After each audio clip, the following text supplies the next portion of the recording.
Assalamualaikum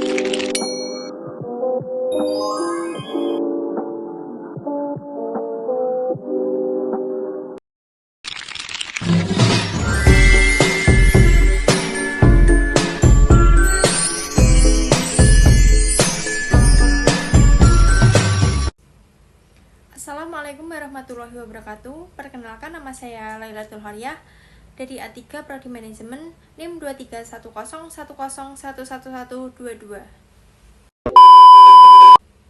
Di sini saya akan menjelaskan mengenai identifikasi masalah kesenjangan ekonomi yang ada di Indonesia dan tentukanlah solusi atau cara mengatasinya. Kesenjangan ekonomi di Indonesia disebabkan oleh beberapa faktor utama. Yang pertama, ada ketimpangan akses pendidikan dan kesehatan. Kualitas dan akses terhadap pendidikan serta layanan kesehatan yang tidak merata menyebabkan disparitas dalam pengembangan sumber daya manusia. Yang kedua, ketidakmerataan infrastruktur. Daerah-daerah terpencil seringkali kekurangan infrastruktur dasar seperti jalan, listrik, dan air bersih, yang menghambat pertumbuhan ekonomi lokal. Yang ketiga, keterbatasan akses modal dan teknologi. Usaha mikro kecil dan mengenai UMKM di daerah kurang berkembang seringkali menghadapi kesulitan dalam mengakses modal teknologi, membatasi kemampuan mereka untuk berkembang. Yang keempat, ada ketimpangan gender dan sosial.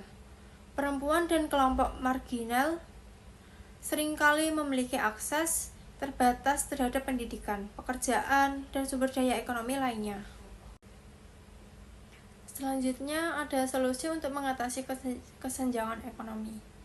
Beberapa langkah strategis yang dapat diambil untuk mengurangi kesenjangan ekonomi. Yang pertama, ada reformasi kebijakan fiskal yang progresif.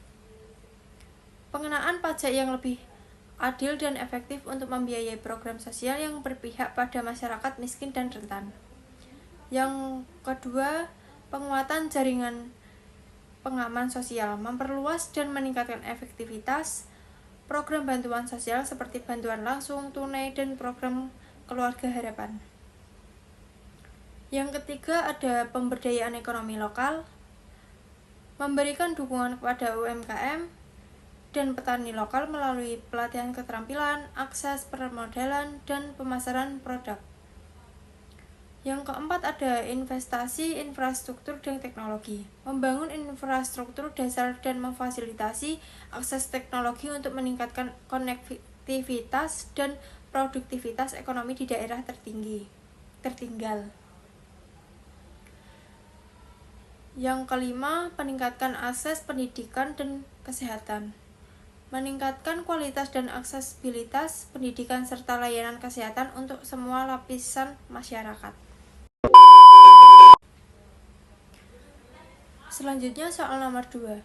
Jelaskan kebijakan fiskal dan moneter yang saat ini diterapkan di Indonesia dan apa tujuannya. Kebijakan fiskal.